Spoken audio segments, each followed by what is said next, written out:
नमस्कार दोस्तों, कैसे हैं आप सब। आज मैं आपके समक्ष फिर से हाजिर हुआ हूँ सहारा के रिफंड प्रोसीजर को लेके। और जल्दी से जल्दी हम अपनी वीडियो को आगे बढ़ाते हैं। आगे बढ़ने से पहले आप मेरे इस चैनल को लाइक कर दीजिएगा, सब्सक्राइब कर दीजिएगा और कमेंट ज़रूर कीजिएगा आपकी जो भी क्वेरीज हों। चैनल को लाइक नहीं, सब्सक्राइब कीजिएगा, वीडियो को लाइक कीजिएगा, सॉरी।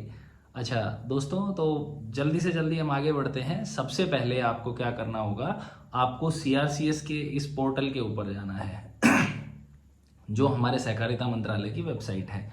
उस पे जाने के बाद में आपने अपना लॉगिन आईडी जनरेट करना है। सबसे पहले जो न्यू यूज़र है उसे जाके अपने आधार के लास्ट 4 डिजिट्स डालनी है। चारों डिजिट डालने के बाद में आपको उस पर ओटीपी का अपना मोबाइल नंबर डालना है जो आधार से लिंक्ड है, और वो लिंक मोबाइल नंबर के ऊपर फिर आपके पास एक ओटीपी सेंड होगा। ओटीपी आने के बाद में आपको क्या करना है, उसमें आपने डालना है ओटीपी, और आपका वो परमानेंटली आपका लॉगिन आईडी यूज़र आईडी बन गया, क्रिएट हो गया। पासवर्ड सदा आपका सेम टाइम जब भी आप लॉगिन करेंगे तो सेम वही 4 डिजिट डालेंगे और ओटीपी आएगा, वो आपका पासवर्ड है। ठीक है मित्रों, अब नेक्स्ट प्रोसीजर पे आगे बढ़ेंगे। तो नेक्स्ट प्रोसीजर में क्या है कि आपको अपनी 12 डिजिट डालनी है आधार कार्ड की। उसके बाद में फिर से ओटीपी का ऑप्शन आएगा।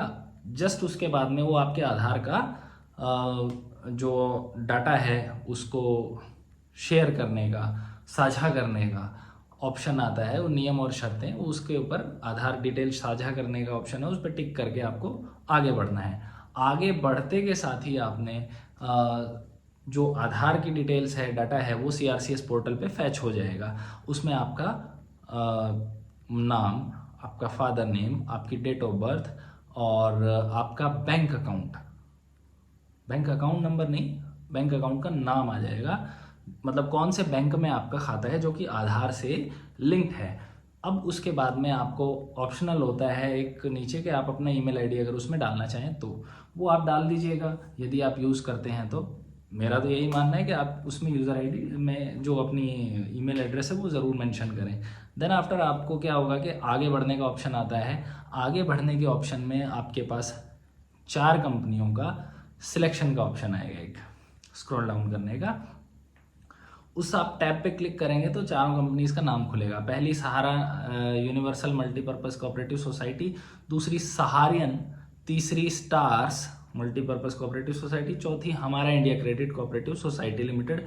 ऐसे करके 4 ऑप्शन हैं। तो इन चारों में से जो भी आपका इन्वेस्टमेंट है, जिस भी आपने कंपनी में किया था, आप बॉन्ड पे सर्टिफिकेट पे पढ़ेंगे तो ऊपर सर्टिफिकेट पे नाम आएगा, उस नाम की कंपनी को आपने सिलेक्ट करना है। फिर उसके बाद सब्सिक्वेंटली आपने अपना अकाउंट नंबर जो कि आपके सर्टिफिकेट पे लिखा हुआ है, मेंबरशिप आईडी, वो भी आपके सर्टिफिकेट या उसकी रिसिप्ट पे लिखा मिल जाएगा। उसके बाद कुछ लोगों की ये भी क्वेरी है कि रिसिप्ट नंबर का ऑप्शन गायब हो गया सहारियन वाली में से। तो रिसिप्ट का कोई सबसे बड़ा इशू नहीं है रिसिप्ट नंबर का, क्योंकि रिसिप्ट जब आपको बॉन्ड ही मिल गया है तो रिसिप्ट की आपको ज़रूरत भी क्या है। आप अपना सर्टिफिकेट नंबर अपलोड कर रहे हैं और साथ में फिर उसके बाद आपको अपनी इन्वेस्टेड अमाउंट डालनी है जो आपने 5 साल, 7 साल, 10 साल पहले जितने भी रकम आपने डाली थी, 1 लाख, 5,000, 10,000, जितनी भी रकम थी, आपने वही अमाउंट डालनी है। वो अमाउंट डालने के बाद आपने वो जो डेट है वो डेट सेलेक्ट करनी है। एक ऑटोमेटेड वो कैलेंडर सा खुलेगा, उसके अंदर आपको ईयर, मंथ और डेट आपको सिलेक्ट करनी है। वो सिलेक्ट कर लेंगे। उसके बाद में आपने अपने उसी इन्वेस्टमेंट से रिलेटेड आपका जो बॉन्ड से जिससे आप देख के आप डिटेल्स भर रहे थे, फिलअप कर रहे थे, उसकी एक स्कैन करके कॉपी अपलोड करनी है 200 KB से छोटे साइज में। ठीक है मित्रों, यहाँ तक हो गया। उसके बाद आगे का ऑप्शन आता है नेक्स्ट, ऐड क्लेम। यदि आपके पास और दूसरी कोई भी कंपनी या सेम कंपनी, इन चारों में से कोई भी एक कंपनी का और भी इन्वेस्टमेंट किया हुआ बॉन्ड है, सर्टिफिकेट है, तो आप दावा जोड़ें या ऐड क्लेम पे जाएं। हिंदी या इंग्लिश दोनों में साइट का वर्जन जो है अवेलेबल, उस हिसाब से आपने फिर दोबारा से सेम प्रोसीजर फॉलो करना है। चारों में से एक सिलेक्ट करनी है, जिस कंपनी का आपके बॉन्ड के ऊपर नाम लिखा हुआ है सेम उसको स्कैन करके अपलोड करना है, डिटेल्स फिलअप करनी है, मेंशन करनी है, और वो दावा जुड़ गया। ठीक है मित्रों, एक बार में ही आपने सभी दावे आपके इसमें डालने हैं। दोबारा आपको फिलहाल ऑप्शन नहीं मिलेगा। अब वो क्या पता बाद में जब बहुत सारे लोगों के कंप्लेंट्स हैं, बहुत सारे लोगों का रह गया है, बट वो सरकार कब ऑप्शन खोलेगी, सहकारिता मंत्रालय, क्योंकि अभी नई नई साइट ये बनी है, 1.5 महीना हुआ है अभी। उसके बाद में आपको क्या करना है, आगे बढ़ेंगे ऑप्शन पे जाना है। आगे बढ़ेंगे तो उसमें क्या होगा कि आपको अपना दावा प्रपत्र जनरेट करना होगा, यानी कि आपने जितने भी इन्वेस्टमेंट्स किए हुए थे उन सबका टोटल एक एड ऑन आ जाएगा फिगर सबका सर्टिफिकेट वाइज। इस सर्टिफिकेट का ये अकाउंट नंबर, ये सो एंड सो, और यहाँ पे इतनी अमाउंट, ऐसे सभी का आ जाएगा। और फिर उस दावे के प्रपत्र पे ऊपर ऊपर आपकी डिटेल्स मेंशन होंगी, आपका नाम, आपका फादर नेम, आपकी डेट ऑफ बर्थ और आपका आधार सीडेड बैंक अकाउंट। ठीक है मित्रों, बैंक का नाम आ जाएगा, उसके बाद में नीचे आपके आधार की वो जो आपकी डिटेल्स हैं बॉन्ड्स की वो आ जाएंगी। फिर उसके बाद कुछ नियम शर्तें और डिक्लेरेशंस हैं जो कि उसमें दिया हुआ है, नॉर्मल है। उसके बाद नीचे लास्ट में आपको सिग्नेचर का ऑप्शन आएगा, जिस जगह बैठ के आप वो साइन कर रहे हैं, यानी कि आप दिल्ली, बॉम्बे, कोलकाता, मद्रास, जहाँ पे भी, या कोई स्मॉल टाउन में या फिर कोई विलेज में, जहाँ से भी आपने वो भरा है उस जगह का नाम लिख दीजिए। एंड देन आफ्टर आपने सबसे ऊपर फ्रंट पेज पे अपनी एक फ़ोटो चिपकानी है उस पर, जहाँ पे फ़ोटो का आपको एक ऑप्शन आएगा, उस फोटो को एफिक्स करके उसको भी क्रॉस साइन करना है। और फिर वो पेजेस, दोनों पेजेस आपको फिर से स्कैन करवा के अपलोड करवाने हैं उसी साइट पे 200 KB के साइज से कम में। अपलोड होते के साथ में ही थोड़ा बहुत स्क्रीन जो है वो आपका रिवॉल्व करेगा, और फिर उसके बाद में आपका क्लेम नंबर जो है वो एक्नॉलेजमेंट नंबर जनरेट हो जाएगा, वो आपको मिल जाएगा। उसका प्रिंट लेके उसी के साथ स्टेपल करके रख लीजिए जो आपने स्कैन करके अपलोड किया है दावा फॉर्म। और या फिर आपकी मर्जी है, आपके पास साइट पे तो वो परमानेंटली सेव डाउन है। अब 45 दिनों का समय, 45 डेज का, विद इन दिस 45 डेज ये क्या करेंगे कि 30 दिन तो ये सहारा के लोग जो हैं, अलग अलग सोसाइटी के अलग अलग प्रधान नियुक्त किए हुए हैं इन्होंने, उनकी एक टीम गठित है, वो लार्ज स्केल लेवल पे अलग अलग हिसाब से, और वो 30 दिनों में आपके बॉन्ड्स और सर्टिफिकेट्स को वेरीफाई करेंगे।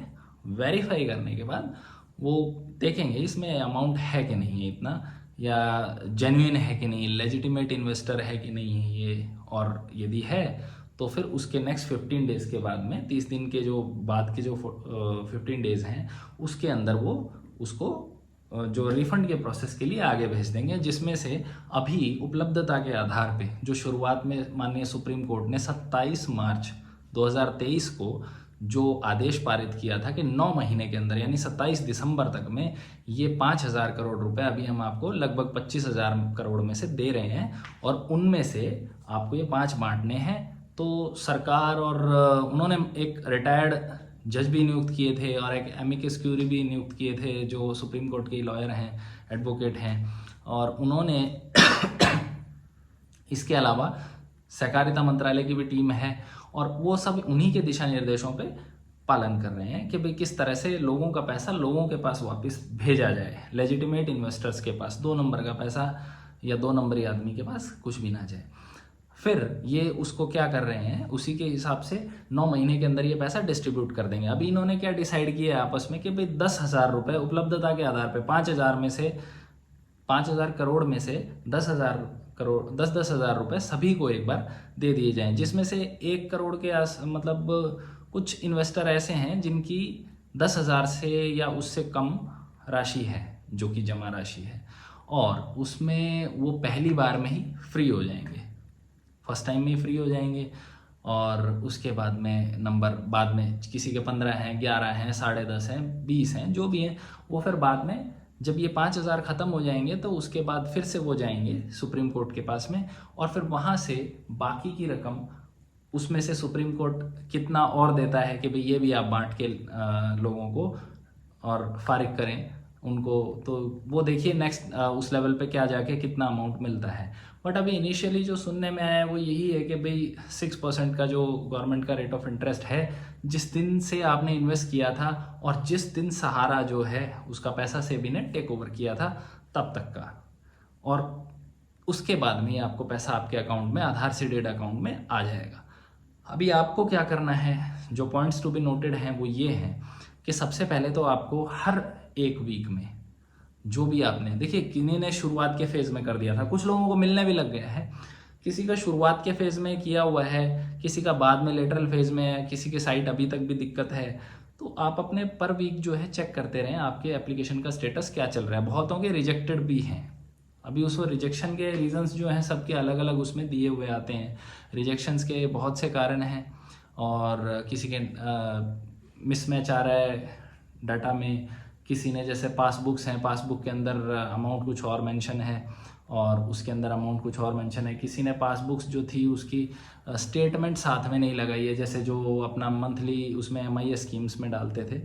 किसी का कुछ है, किसी का कुछ है। तो वो जैसी भी आपकी क्वेरीज हैं वो मुझे आप इनबॉक्स कीजिए कमेंट बॉक्स में, उसके बाद मैं उसका आपको रिस्पॉन्स दूंगा।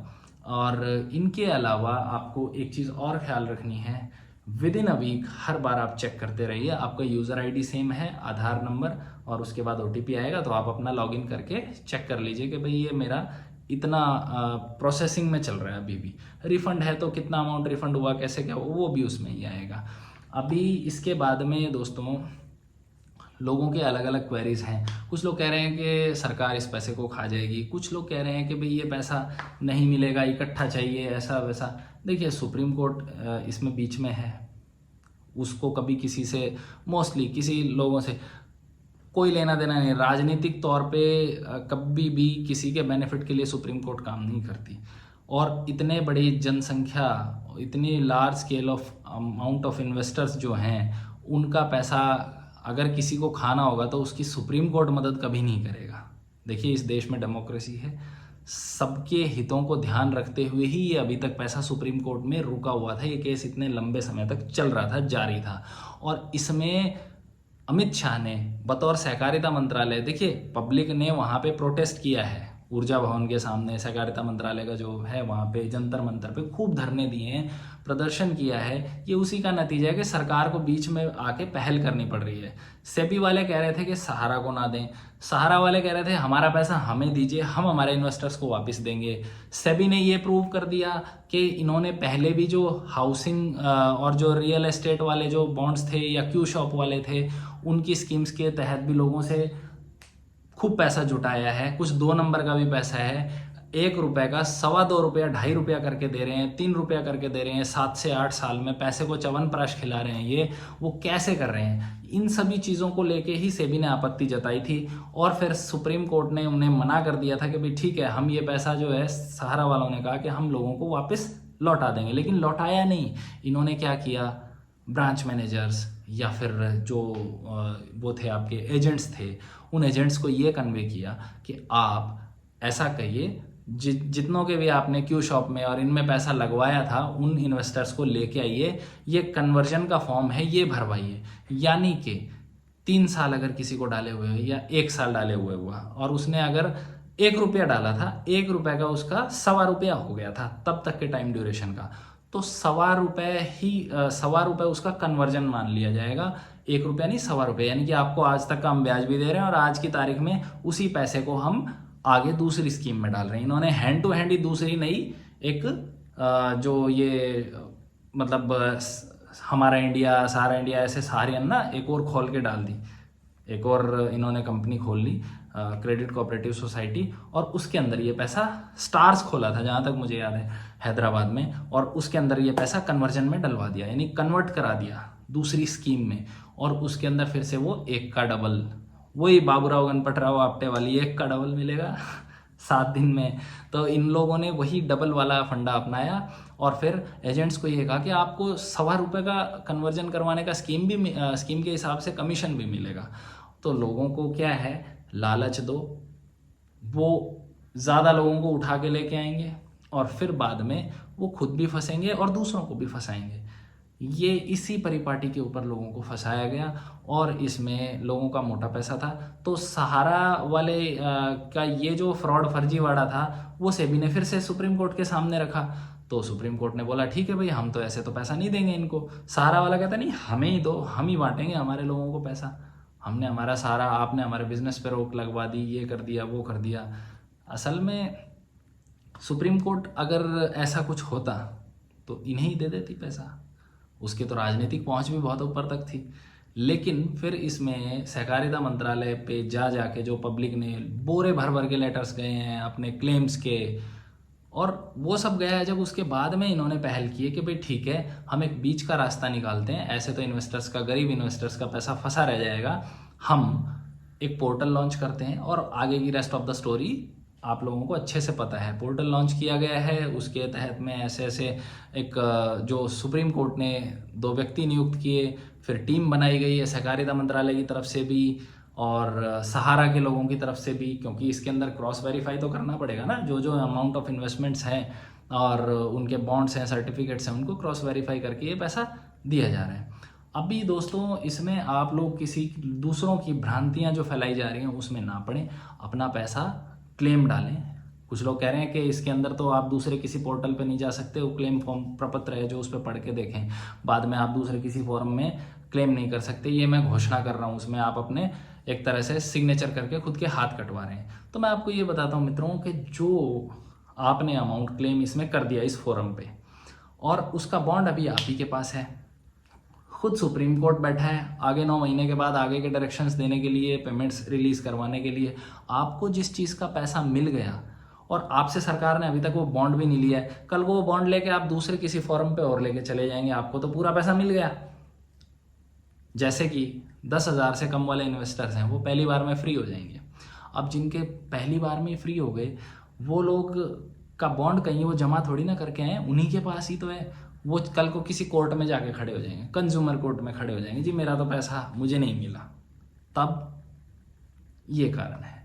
तो दोस्तों भ्रांतियों में ना फंसें, स्मार्टली सोचें, अपना आगे से इन फ्यूचर आप सजग रहें कि कोई भी आपको 1 का डबल दे रहा हो, 1 का 1.5 दे रहा हो, 2.5 दे रहा हो, 3 दे रहा हो, 1.25 दे रहा हो, उनमें ना फंसें।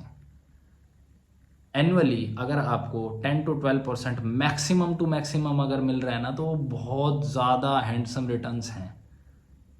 एक्सेप्ट शेयर मार्केट्स और उनकी तो बात ही अलग हो गई। यानी कि कोई भी स्कीम में उसके अलावा अगर कोई स्कीम आ रही है तो वो लल्लू बनाने की स्कीम है, बेवकूफ़ बनाने की स्कीम है, उसमें कभी भी ना पड़ें। स्मार्टली सोचें। आपको यदि कोई भी ऐसा बेवकूफ़ बनाने के लिए आता है, कोई एजेंट आता हो किसी भी कंपनी का, XYZ आजकल बहुत सी चल रही है, रिसेंटली ये धोलेडा वाला जिस पे मैंने एक वीडियो बनाया है, आप उसे देखिएगा।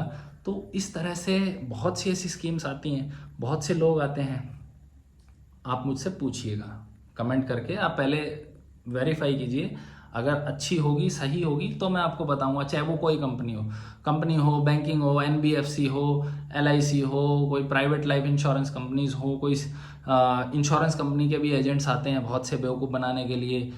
5 साल में 3 गुना, 10 गुना, एक बार डालो 10 साल बाद ले लो, आप डबल 10 गुना ले लो, जबकि वो स्कीम्स होती है 5-5 साल भरने की रेगुलर, तो उनको उनका कमीशन का फंडा होता है। तो आप एक बार प्लीज़ ज़रूर सजग रहिए, मुझसे पूछिएगा अवश्य। और CSC सेंटर वाले मेरे भाई बहन और जो मेरे एजेंट लोग, जो जितने भी इसमें सहारा के एजेंट्स रहे हैं बहन भाई लोग, आपकी कोई भी क्वेरीज हो आप डेफिनेटली पूछिए। और इन्वेस्टर्स के लिए स्पेशली आप एनी टाइम आपकी जो भी क्वेरी है आप डायरेक्टली मुझसे पूछ सकते हैं। ठीक है मित्रों, तब तक के लिए गुड नाइट, शब्बा खैर, शुभ रात्रि, सायोनारा। और आपकी जो भी क्वेरीज हो वो ज़रूर पूछेगा। लाइक, सब्सक्राइब और शेयर ज़रूर कीजिएगा वीडियो को।